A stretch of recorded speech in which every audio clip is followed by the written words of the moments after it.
Hello students, welcome to Biotech Academy. So from today to this section to this section which is meant for NEET aspirants. So we are starting with the first lecture, which is on the living world, which is from the first chapter of class 11th biology. I'll cover over here biology part from class 11th as well as class 12th, and we'll follow NCERT, plus for reference we'll go through Truman's Elementary Biology Volume 1 and 2. So we'll start with the first chapter, which is the living world. Now let's first understand what is biology. Okay, so basically this word biology, it is derived from two Greek words. So the subject biology is derived from two Greek words, and which are bio and logy. So this bio is derived from the word bios, which is life, which means life, and logos, which means the study. So the subject biology, it is basically the study of life, various life forms and life processes which are essential for the maintenance and survival of the life forms. So biology is what? It is the study of life, various life forms and various life processes which are essential for the maintenance and survival of the life forms. And what is life? So what is life? Life is basically defined as unique aggregation of molecules, and these molecules, they have the tendency to express themselves through various chemical reactions which are collectively referred to as metabolic reactions. So the molecules, they express themselves to perform various, and they carry out these molecules which comprise life, they carry out various metabolic reactions. And now what is metabolism? So metabolism is, again, it is composed of two different things, two different processes. The first is anabolism. Metabolism is basically the summation of anabolism and catabolism. Okay, and anabolism is what? Anabolism means this. Anabolism is what? It is synthesis reactions. So the reactions which are occurring within any particular cell or organism or a living organism. So the reactions which carry out which are the reactions which the product of those reactions, in which some energy producing molecules or high energy molecules or more number of a larger molecule is synthesized, that is called anabolism. And what is catabolism? It is the breakdown reactions, where the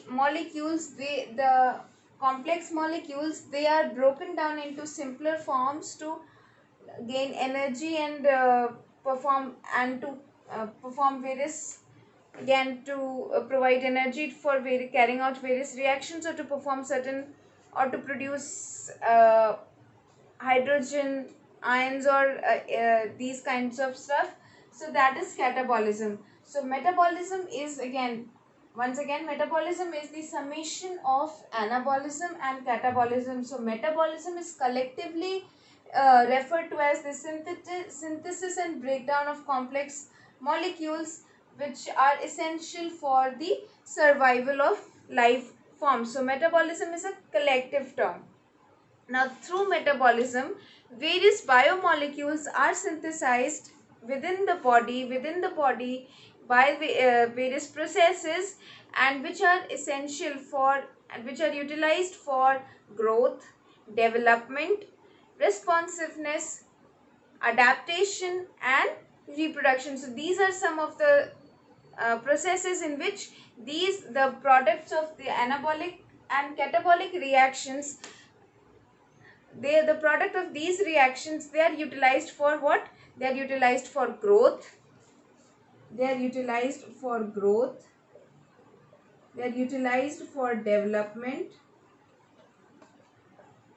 growth, development, responsiveness, adaptation, and reproduction. All right. So these are some of the processes where the products of the metabolic reactions, they are utilized. Now let us now come to characters. So basically everything on this universe is categorized into two, whether it is living or non-living. So there are certain features based on which this classification has been made, how to for a particular substance to be classified as living or non-living. There are certain specific characters which make them whether living or non-living. So there are certain set of characters which are which most of the living organisms, basically there are certain set of characters which most of the living organisms, they contain, and some these features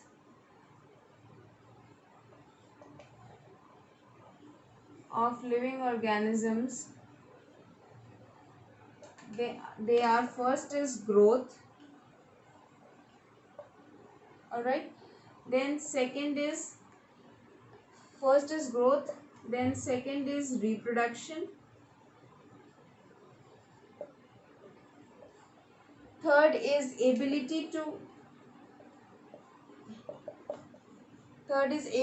to sense environment, external environment, or you can also say responsiveness, growth, reproduction, responsiveness, then metabolism. All right, then cellular growth,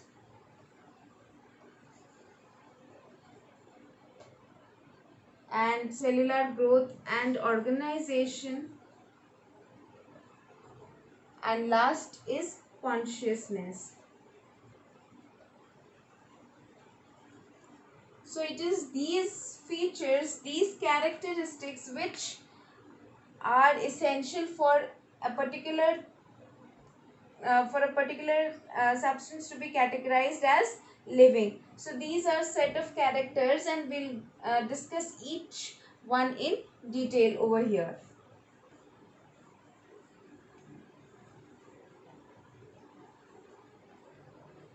The first defining feature of living objects is growth. So we'll discuss about growth. What is growth?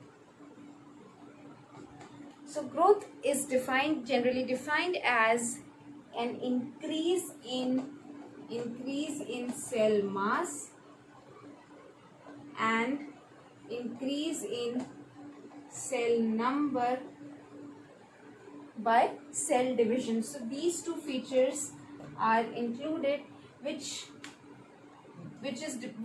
defines what growth is for living organisms. So you all must have studied in your lower standard that what a cell is. So basically cell is the structural and functional unit of life. It is the smallest unit of which all living organisms are made up of. So there is an increase in cell mass or an increase in cell number, which determines whether that living organism is growing or not. So cell mass increases because of the accumulation of various metabolites, which are byproduct of various metabolic reactions. or synthesis or synthesis and anabolic and catabolic reactions, the byproducts of these reactions, they get accumulated in the cell cytoplasm and cause increase in cell mass. And cell number is the division of cell to, so that this number of cells or the population of cell gets increased by cell division. So this is what growth is. And in terms of plants and animals, the growth is slightly different. So what is different is that in case of plants, growth is throughout their lifespan. Throughout their lifespan means that all the plants, they grow throughout their age by increasing their stem length, stem height, by increasing the number of leaves and various other parts. So the plants, they grow throughout their lifespan, whereas in case of animals, the growth is only up to a certain age. They grow only up to a certain age. After that, the growth is stopped. Only the cell mass increases in case of animals. But however, over here in case of animals, what happens is that all the damaged and dead cells, they get replaced, and they keep on replacing their dead. The animals, they keep on replacing their dead and damaged cells by cell division, but overall number doesn't increase. Overall number of cells after a certain age is stopped in case of animals, whereas that keeps on increasing in case of plants. So we say that plants, they grow throughout their lifespan, whereas animals, they grow only up to a certain age. Alright, now what is different between living and non-living over here in terms of growth? Non-living objects, however, they grow only by they grow in their mass by accumulation of material over their surface. So they increase, there is an increase in mass, but there is no increase in the number. Say suppose there is a tabletop, which is lying at a place for quite some time. So what happens? The table doesn't grow in number. That a single table doesn't get becomes two, but the weight of the table may get increased. Why? Because of the accumulation of a thick layer of dust over it. So there is an increase in mass because of the accumulation of dust on the tabletop, but the number is same. The number has not increased. So we say that non-living objects, they grow only in mass by accumulation of materials on its surface. So we cannot define any particular substance as living or non-living just on the basis of growth, because living and non-living, they both are showing some kind of growth. Alright, so the term, this feature, growth alone, cannot be a defining criteria or defining property of living organisms alone. Alright, so now we come to the next point, that is reproduction. The second feature is reproduction. What is reproduction? Reproduction is basically the formation of new individuals from their parents. So it is the formation of new individuals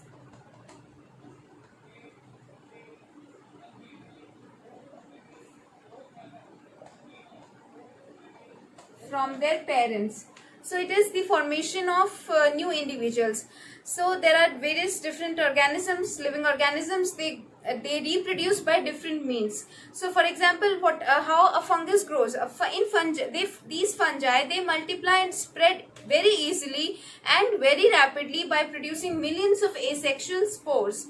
So if you might have seen a layer of bread mold, which is a type of fungus which grows very easily on bread surface. So if you keep bread outside during rainy season, when there is lot of moisture outside, so if you keep the bread, so you can see in one day the the fungus has covered the entire surface. Why? Because of the formation of asexual spores, and there are a number of spores which are formed by a single fungus, and then their rate of formation of new fungi is very high because of these spores, and each spore they develop into a single fungi.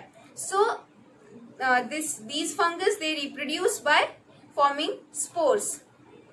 Then there are organisms like hydra or yeast. They reproduce by budding. So a small bud is formed from the parent, which gets detached from the parent body and then forms an entire new organism. So it reproduces by initially it forms a bud which is attached to the parent, and then slowly gets detached. Once it attains a specific size, then it gets detached from the parent body and then develops into an entire new hydra or entire new yeast. Alright, then there are planaria, which is a flatworm. How they reproduce? They regenerate from their lost part. Each part develops into a new flatworm. Alright, so you might have noticed in case of lizard that what is regeneration is that the lost part is regained. So for example, in case of lizard, you might have which is a very common example, which you all might have noticed, that if the tail of the lizard is cut, then after a span of time again the lizard is able to form its tail back. So there it is just an organ which is replaced. But in case of flatworm, the cut tail of the lizard doesn't develop into an entirely new lizard. However, in case of flatworm, each detached part or each cut part of that worm develops into an entire new flatworm. Alright, so in unicellular, there are organisms, all the living organisms, they are classified into unicellular and multicellular depending on the number of cells which they are composed of. So there are two kinds of organisms. We have unicellular organisms and we have multicellular organisms. So these are the two classification of all the living organisms based on the basis of number of cells or the composition of cells. So unicellular, they are made up of single cell or they are single celled organisms, whereas multicellular, they are made up of more than one cell. Alright, so in case of unicellular organisms, because they are composed of only a single cell, growth and reproduction, these two terms are used synonymously. Means growth, what is growth? There is an increase in cell number. So single cell, it gets two cells, so there is an increase in cell number. And what is reproduction? From the parent body, new cells are formed, that is reproduction. So growth is also same, and that is synonymous to reproduction. So in case of unicellular organisms, the term growth and reproduction, they can be used as a synonym to each other. Alright, now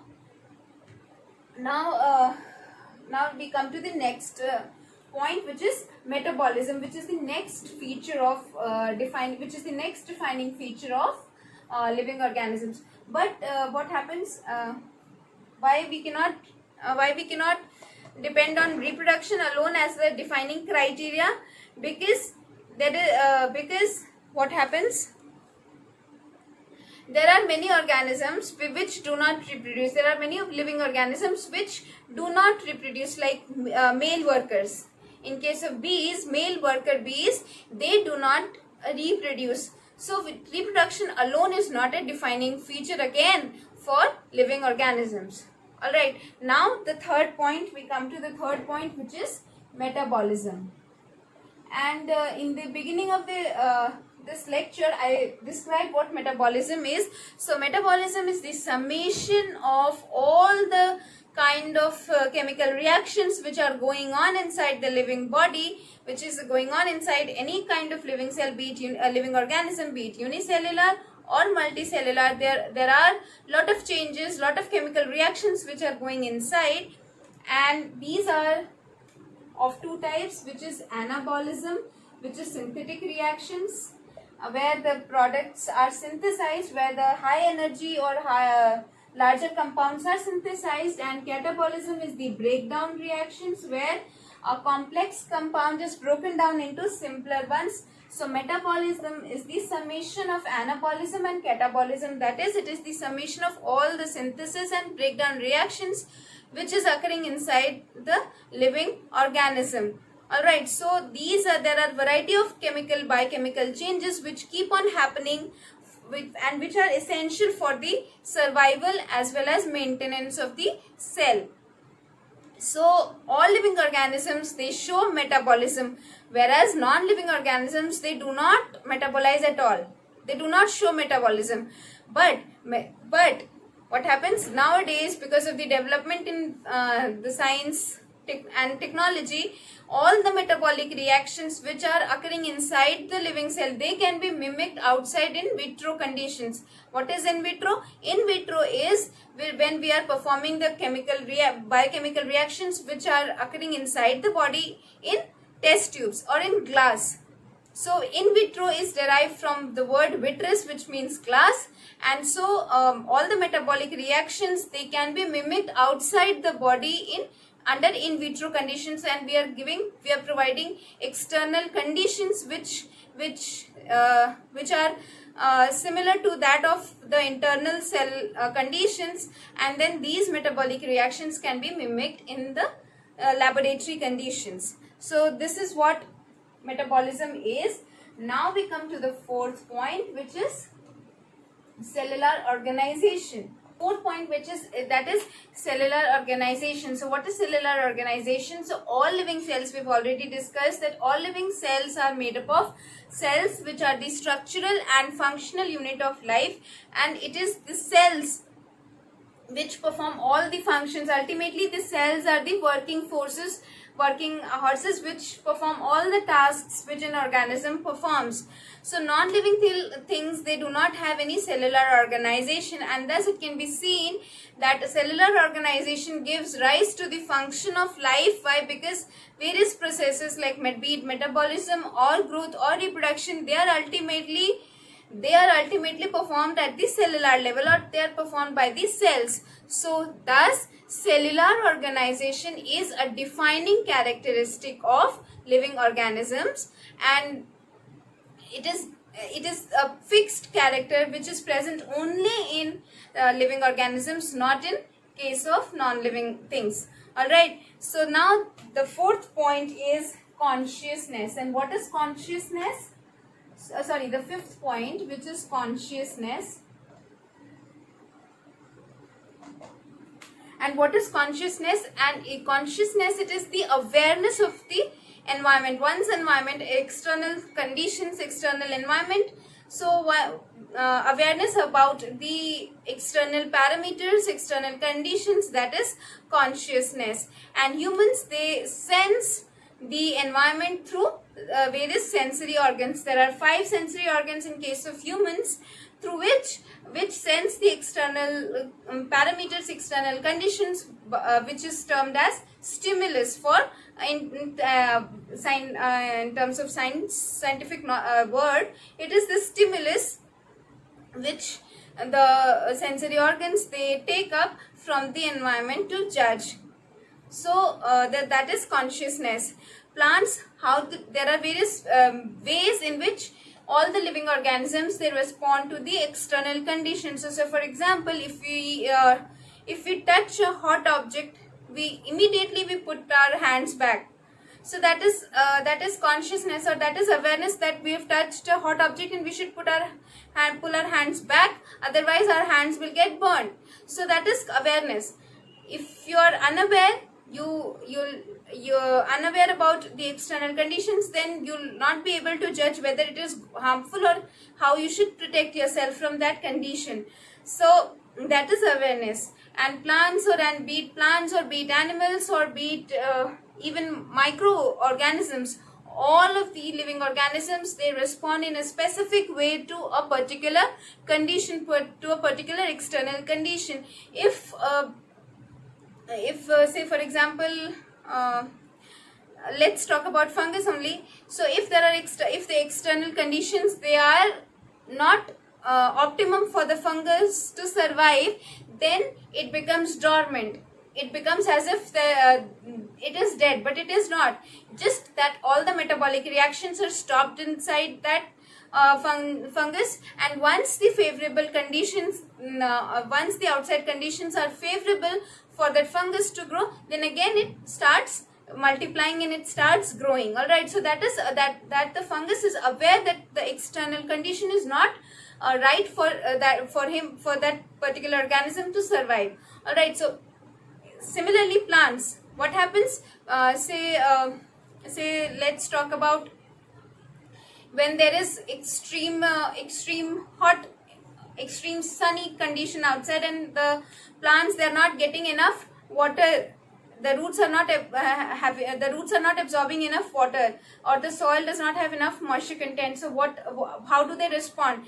All the leaves, they start drooping. So once they droop down, then the surface area which is exposed to the sunlight for carrying out photosynthesis, then the rate of photosynthesis declines. So is the water requirement. So in order to survive and in order to protect the plant from the damage, the leaves start drooping. So that is one of the ways in which it responds to the external environment.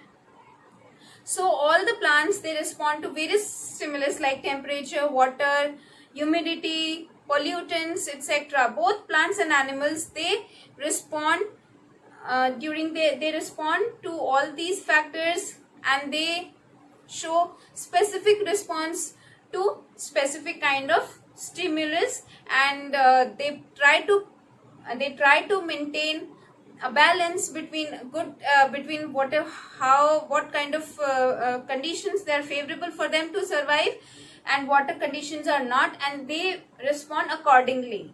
All right, so these are some of the criteria based on which all the substances on this planet, they are categorized into living and non-living. So these features, they define that a particular substance will be a living, whether it will be a living or non-living. If a particular substance, it possesses all these six characteristics, then it can be defined as that particular substance is living, because it is possessing all the specific features which a living organism should possess. All right, so this is about living, or how we are classifying any particular substances, living and non-living. Now next we come to diversity. So what is diversity?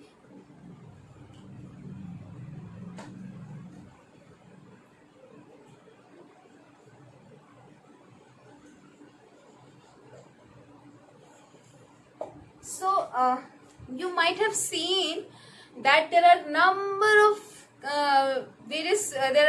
of plants, numerous kinds of animals are present on this planet Earth.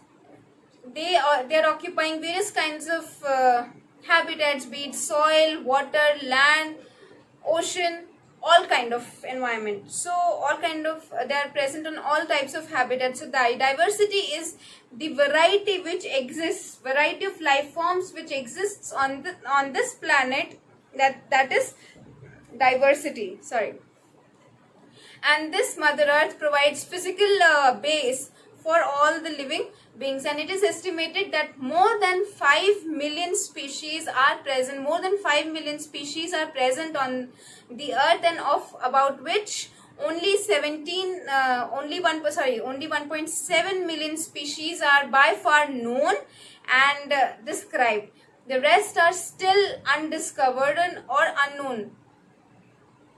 And every year new species are being added to the list by identification. So there are people who are working on identification of these diverse kinds of life forms, and every year new species are being added to the list with their description. So since the study of all organisms, now of each and every organism, because there are the huge number is there are more than 5 million species which are present. So studying each and every individual is very difficult, and it is nearly impossible. So we've categorized, so there is categorization of the various life forms or various species into different groups for convenient study, and some of the terminologies which are used in classification. So we'll discuss about the terminologies. Now, what all terminologies which are used in the classification? So first is nomenclature.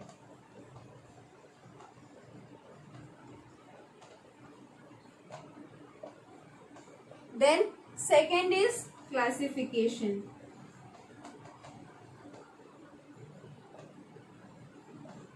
Third is taxonomy. And fourth is systematics. So these are some of the terms which we'll discuss about. We'll discuss about each term now. What is nomenclature? Nomenclature basically is often the organisms or all the organisms around us, they are known by some or the other local name. So if at a particular region, a particular organism is known by some specific name. However, in the other region, the same life form or the same organism is known by some other name. So that name, which is variable according to the region, so we call it as a local name. And identifying, talking in terms of local names, if we are talking on a global scale, local names across the world, they are different. For only a particular specific organism, it may be known by some name over here in India, but maybe some other name, might be known by some other name in US. So that is local name. And if we talk in terms of local name, then it becomes difficult for identifying about which organism we are talking about. Say I am talking about some specific organism. So suppose I am talking about neem, but I don't know whether the other person is able to catch that I am talking about neem.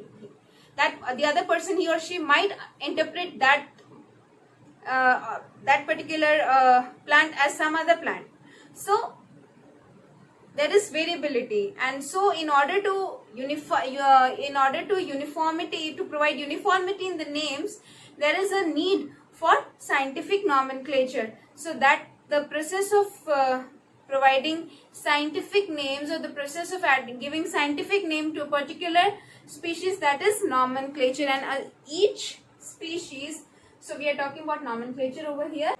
Okay, and so there are certain drawbacks which are associated with the local names, which are that these local names, they are only these are language and region specific.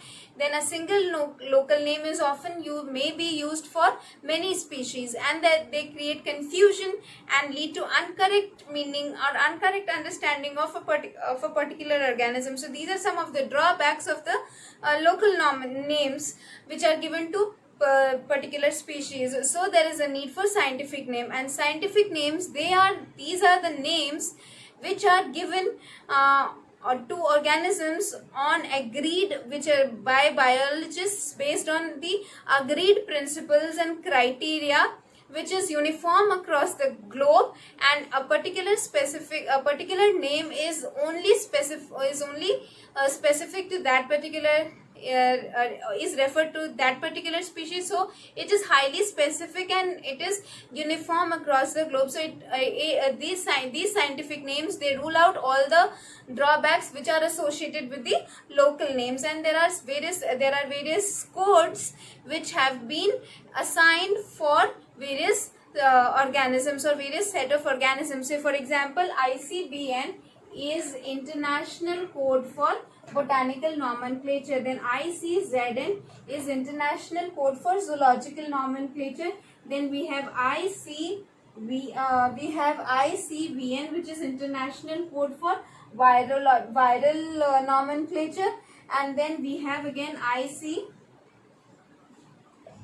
which is International Code for bacteriological nomenclature. So it covers all the various kinds of organisms. So it includes all the types of living organisms. So these are some of the international codes based on which all the species, be it bacterial species or viral or plant species or animal species, they are given scientific names, or they are assigned a particular name based on following the these are the agreed principles, or these are the specific codes according to which a particular name is assigned. And all the scientific names, they are based on binomial nomenclature. They follow binomial nomenclature. So what is binomial nomenclature? Bi means two and nomial. So there are two names. So it is composed of two words. All the names of all the scientific names are composed of two words, which was given by Carolus Linné, and he is known as father of nomenclature because he was the one who introduced this binomial nomenclature, where the two words are, the first is generic name and the second one is specific name or species name. So all the scientific names are composed of two words. The first one describes the generic name and the second one describes the species name. Alright, so say for example, let's take two examples. Say Homo sapiens, which is humans, and we have Magnifera indica, which is scientific name for mango. Alright, so here Homo and Magnifera, these are the generic names, or we also call it as genus, and Sapiens and Indica, these two are specific or species name. And there is a specific way in which all these scientific names are to be written. These are to be written if they are printed form. In printed form, they are to be written in italics, and if handwritten, they are to be underlined individually. They are italics. They are italicized to signify their italic origin and Latin origin. And then the generic name, it starts with capital letter, whereas the species name, it starts with a small letter. So these, and all between a generic and species name, there should be a space. So these are the some of the rules in which have to be followed when writing scientific names. And if you're writing by hand all the names, and if you do not underline, then you are not following the correct code or correct method of writing the scientific names. And if you are writing in boards exams, then your marks will be deducted for this. If you are not following the correct method of writing, if you are not underlying any of the scientific names, then it doesn't. Underlying means you are italicizing it. If you are not italicizing it, you are making wrong way of you're doing it wrong. You're presenting it wrong way. So anywhere you notice, in the printed form, all the scientific names are always italicized. So these are the ways, these are the nomenclature rules. Then next we come to the second terminology, which is classification. So the second terminology is classification. And what is classification? Basically, it is the arrangement of organisms in specific groups or categories based on certain specific features, and these categories these classifications, they are called taxa. So all the different groups, they are known as taxa. So all the organisms based on a specific set of characters. So each taxa the characteristic, they all the organisms which belong to a specific taxa, they possess a specific similar set of characteristics which make them lie in a particular group. So that is called classification. Now the third term is taxonomy. So what is taxonomy? Taxonomy, it is the study of identification. It is the study of taxonomy. It is the study of you are identifying, identification, then its nomenclature according to the various codes, and its classification